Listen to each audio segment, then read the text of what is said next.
میں اسی غفلت کا جو میں عرض کر رہا ہوں، اسی غفلت کا یہ نتیجہ ہے،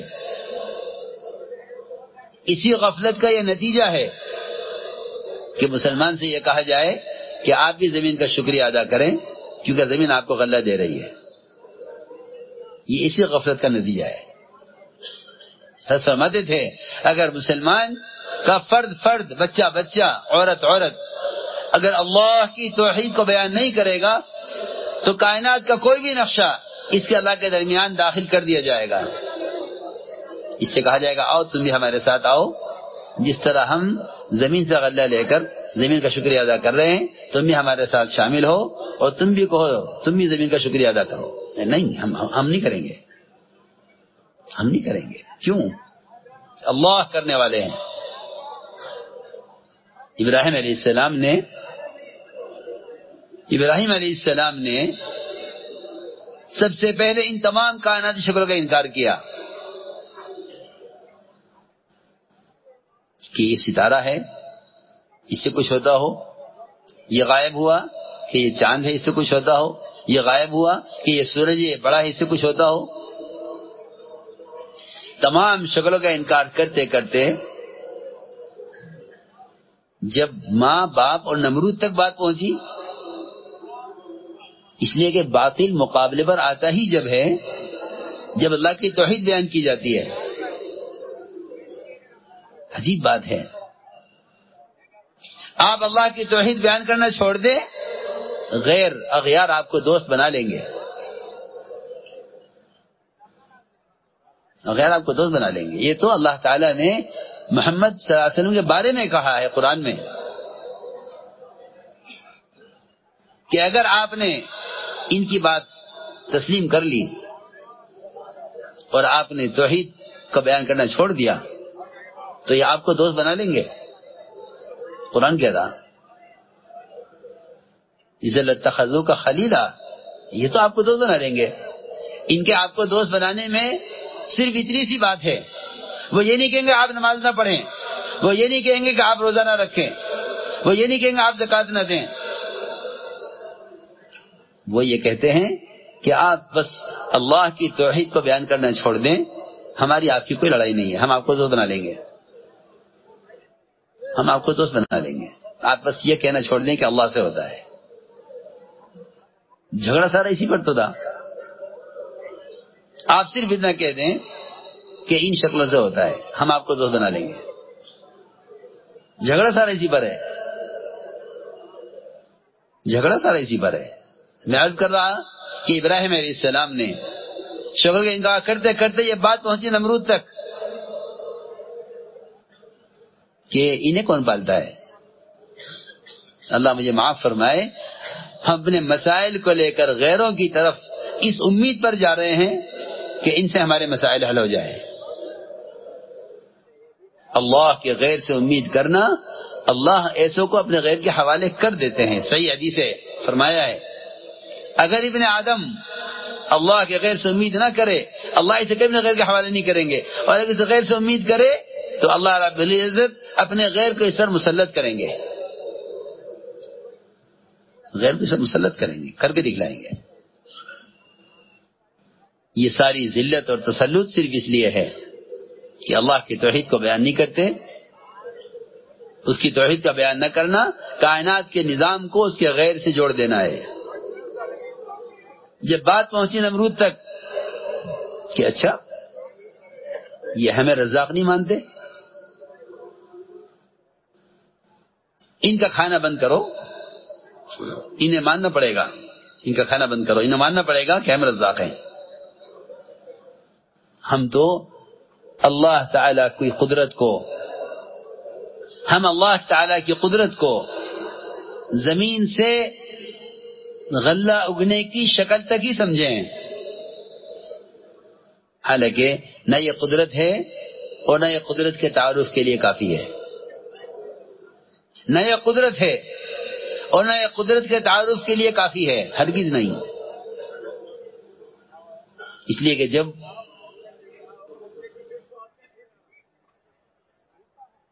کمائی کے نقشوں پر کمائی کے نقشوں پر غیروں کا قبضہ ہو جائے گا تو مسلمان ہی سوچے گا کہ نقشے تو ان کے ہاتھ میں، میرے ہاتھ میں تو ہے نہیں، تو ہمیں ان کے ساتھ کوئی دینی سمجھوتا کر لینا چاہیے جس سے ہم ان کا یہ مطالبہ پورا کر دیں، یہ ہمیں کمائی کے نقشے دے دیں۔ جب بھی تصور میں یہ بات آئے گی کہ اسباب معاش اللہ کے غیر کے ہاتھ میں ہیں، تو یقینی بات ہے کہ مسلمان کسی نہ کسی موقع پر اپنے دین کو چھوڑے گا اسباب معاش حاصل کرنے کے لیے۔ اس کی کھلی مثال ہے۔ میں کیا کروں؟ مجھے تو کمانا ہے کہ نہیں؟ یہ ملازمت حرام ہے، میں کیا کروں؟ مجھے تو کمانا ہے۔ یہ تجارت حرام ہے، میں کیا کروں؟ مجھے تو کمانا ہے، میں کیا کروں؟ اگر اسباب معاش ان کے ہاتھ میں ہیں جو حرام کے مکلف نہیں ہیں، میری بات توجہ سننا، اگر اسباب معاش ان کے ہاتھ میں جو حرام کے مکلف نہیں ہیں تو ہم یہ سوچ کر حرام اختیار کریں گے کہ اسباب معاش انہی کے قبضے میں ہیں، ان سے ہی ملیں گے۔ جب معاملہ تنگ ہوا ابراہیم علیہ السلام پر،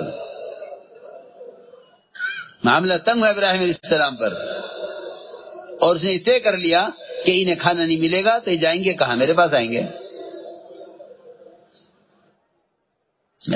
جائیں گے کہاں؟ جس اللہ مجھے معاف فرمائے، ہم نے اجتماعی طور پر یہ سوچ لیا ہے کہ بھئی ہمارا تو کوئی پرسان حال ہے نہیں۔ میں قسم کھا کر کہہ سکتا ہوں، اگر مسلمان اپنے آپ کو قوم سمجھے گا تو پھر یہ قومیت کی بنیاد پر مغلوب ہو کر رہے گا۔ مسلمان قوم نہیں ہے، اسلام قومیت کا نام نہیں ہے، اسلام قومیت کا نام نہیں ہے، اسلام اطاعت کا نام ہے۔ مسلمان کسی قوم کا نام نہیں ہے۔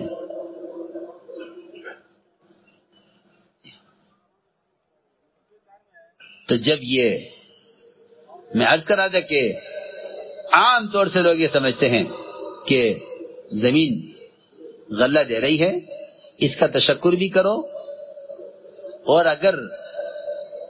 بلکہ سمجھتے ہیں کہ یہ اللہ کی قدرت ہے۔ میں عرض کر چکا ہوں کہ اللہ کی قدرت کے تعارف کے لیے بھی زمین سے غلے کا اگنا ناکافی ہے، اور یہ سمجھنا کہ یہ اس میں اللہ کی قدرت ہے، یہ تو ممکن ہی نہیں ہے۔ قدرت اللہ کی ذات میں ہے، قدرت اللہ کی ذات میں ہے۔ کائنات کے کسی نقشے میں قدرت نہیں ہے، سب قدرت سے بنے ہوئے ہیں۔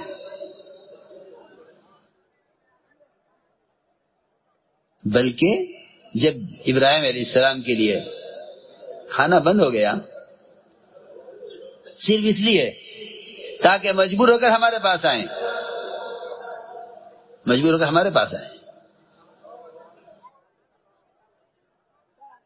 اللہ کی شان، اللہ نے یہ دکھلایا کہ ان کے ہاتھ میں تو وہ رزق ہے جو ہم زمین سے اپنی قدرت سے اگا چکے ہیں،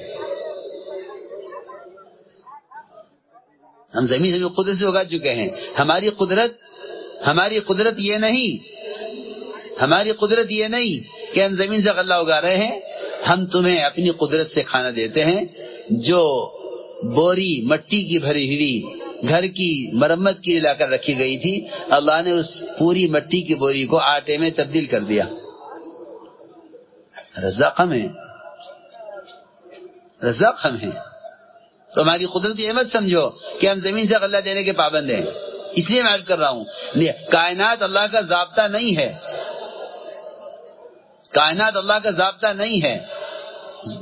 اللہ کا ضابطہ اللہ کا دین ہے۔ تم حکم پورا کرو، ہم تمہیں قدرت سے پالیں گے۔ کائنات ضابطہ نہیں ہے۔ جو لوگ کائنات کو ضابطہ سمجھ کے چلتے ہیں وہ دین کو چھوڑتے ہیں کہ کیا کریں، حالات یہ ہیں، کیا کریں، ان حالات میں ہم کیا کریں۔ کائنات ضابطہ ہی نہیں ہے۔ کائنات کو ضابطہ سمجھنا اللہ کی قدرت کا انکار ہے، بالکل نہیں.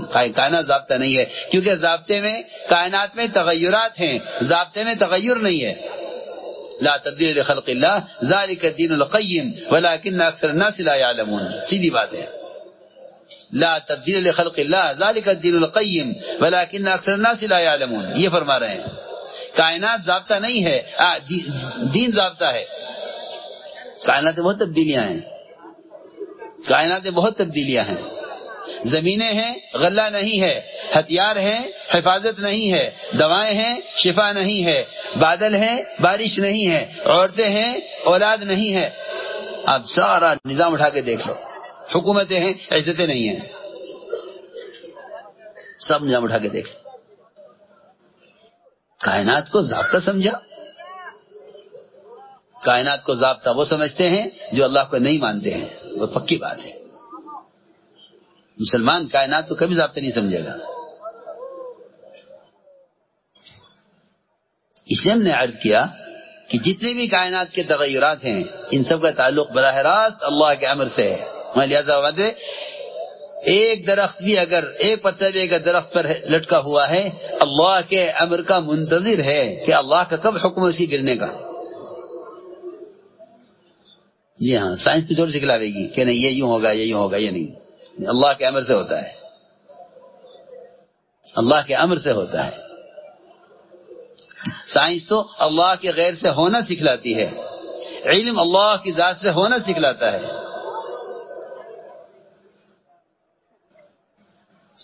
چھوٹا سا دھندا، گورکھ دھندا مل گیا ہے، سمجھتے ہیں بس یہی ساری قدرت ہے.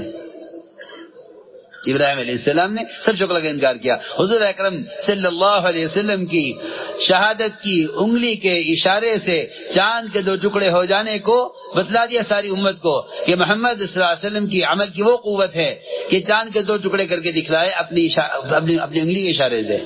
جن کے عمل عادت کا یہ اثر ہے ان کے عمل عبادت کا کیا اثر ہوگا؟ جن کے عمل عادت کا یہ اثر ہے ان کے عمل عبادت سے کیا اثر ہوگا؟ اس لیے خوب سمجھ لو اچھی طرح کہ اللہ کی قدرت یہ ہے کہ وہ شکلوں کو جب چاہے اپنا امر سے جب چاہے بدل دے. مشرکین بھر کر لائے شراب کے مشکیزے، فتح ہوگی شراب پیئیں گے. سارے مشکیزے چھوڑ کر بھاگے، فتح ہو گئی مسلمانوں کو. سارے مشکیزے چھوڑ کر بھاگے. پوچھا گیا کیا رے یہ مشکیزیں چھوڑ کر بھاگے، کھول کے دیکھو. انہیں کھول کے دیکھا سارے مشکیزوں میں شہد بھرا ہوا تھا. ایک بھاگ والے سے پوچھا کہ تم اتنا بڑی مقدار میں شہد کیوں لے کر آئے؟ کیا کام تھا شہد کا؟ اتنا شہد کیوں لائے؟ کہ ہم تو ایک بھی مشکیزہ شہد کے نہیں لائے. اللہ نے سارے شراب کے مشکیزوں کو شہد میں تبدیل کر دیا. نظام ہمارے ہاتھ میں ہے نا، نظام ہمارے ہاتھ میں ہے، ہم جو چاہیں کریں. اس لیے میں نے عرض کیا کہ حضور اکرم صلی اللہ علیہ وسلم نے سب سے پہلے صحابہ کو ایمان سکھلایا. اس طرح سکھلایا کہ نظام کائنات کا کائنات سے کوئی تعلق نہیں ہے. حدیبیہ کی رات بارش ہوئی. آپ نے فرمایا تم میں سے بعض کافر ہوں گے بعض مسلمان. جی ہاں، صاف بارش ہوئی ہے، بعض کافر ہوں گے بعض مسلمان. صاحب نے کہا کیوں ایسا کیوں ہو جائے گا؟ آپ نے فرمایا جو کہے گا بارش فلاں ستارے کی وجہ سے ہوئی ہے وہ اللہ کا انکار کرنے والا، ستاروں پر ایمان رکھنے والا ہے. جو کہے گا بارش اللہ کے امر سے ہوئی ہے، کسی کو کوئی دخل نہیں ہے.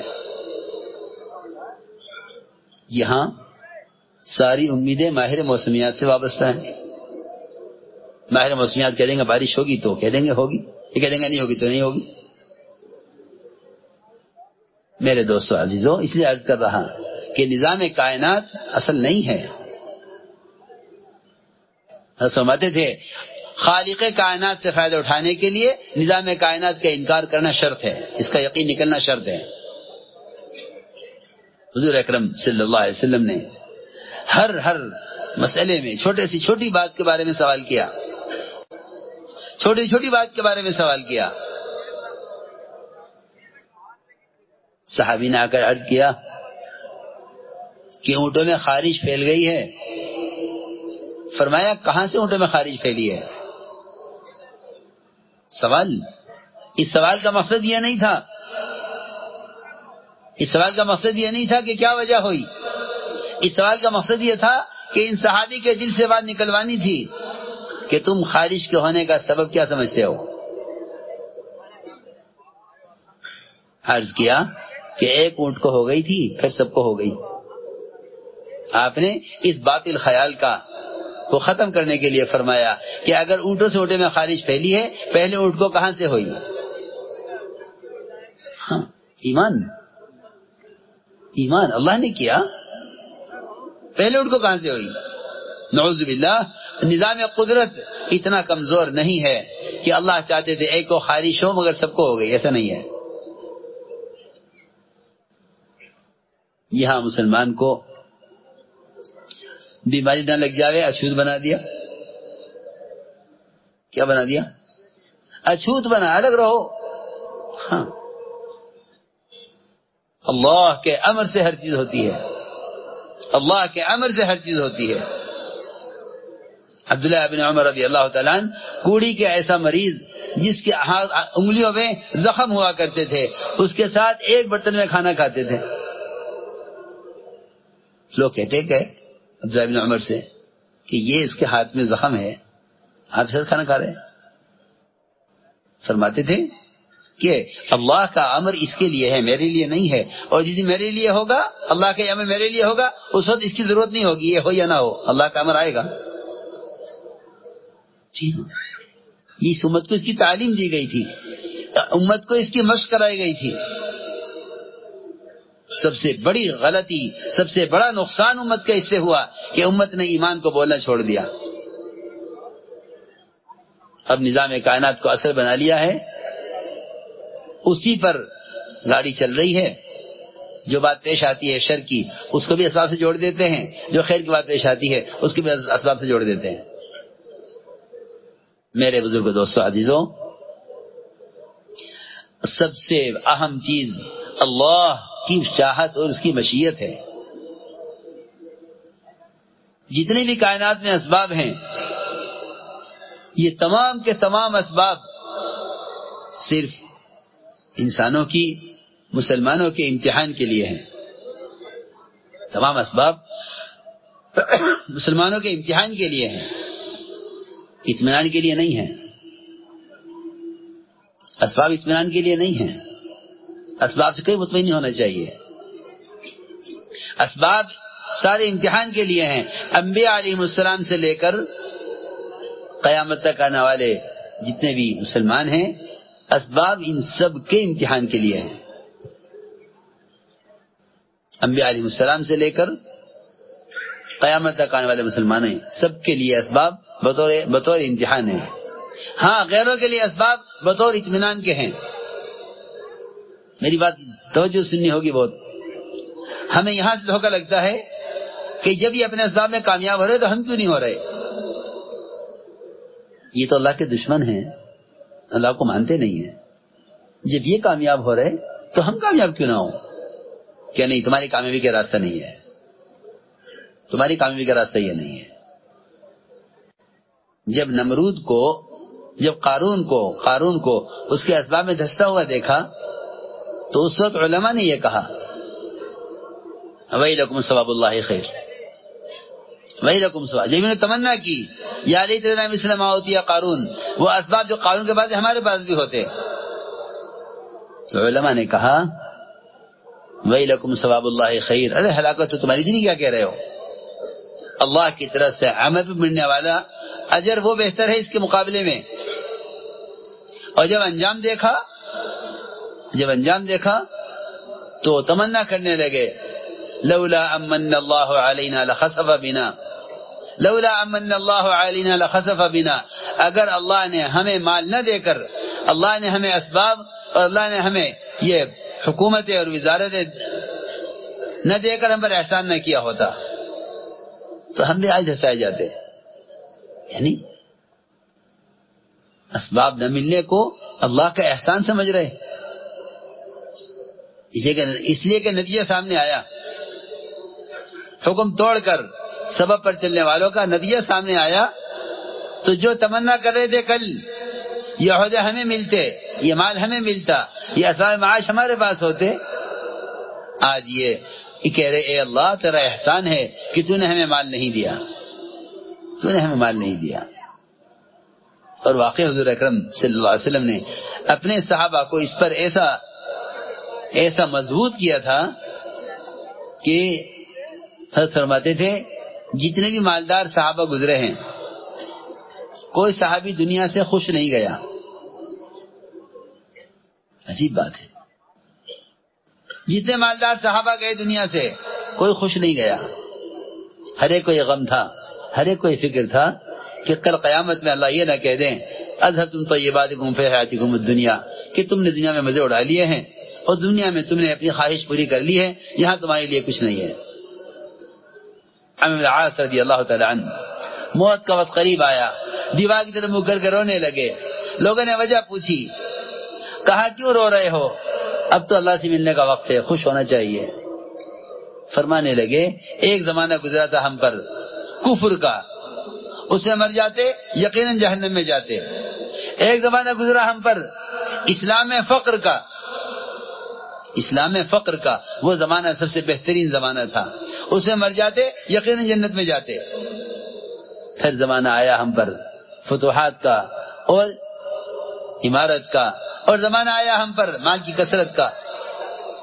اب نہیں معلوم کہ قیامت میں کیا ہوگا، اس پر رو رہا ہوں، اب نہیں معلوم قیامت میں کیا ہوگا۔